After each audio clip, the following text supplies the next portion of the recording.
कराडच्या डोंगराच्या पायथ्याशी एक लहानसं खेड.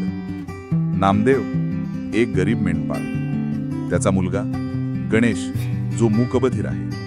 गणेश लहानपणापासूनच बोलू शकत नव्हता, ऐकूही येत नव्हतं. गावात कोणीही त्याला समजून घ्यायचं नाही.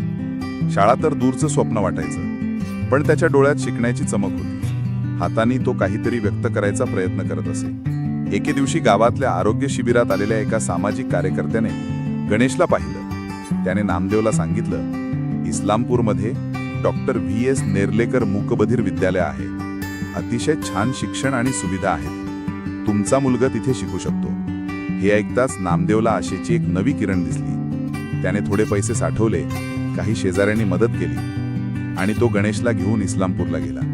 डॉक्टर VS नेर्लेकर मूकबधीर विद्यालय, इस्लामपूर. शाळेचं सुंदर आवार, संकेत भाषेत शिकवणारे शिक्षक, मोफत निवास आणि अभ्यासाची उत्तम सोय पाहून नामदेव भारावून गेला. मुख्याध्यापकांनी गणेशची ओळख घेतली.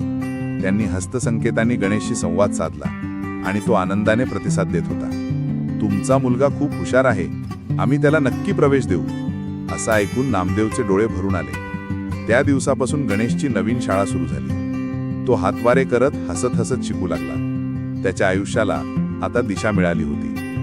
मौनातल्या भावना जेव्हा योग्य शाळेला भेटतात तेव्हा त्या भविष्य घडवतात.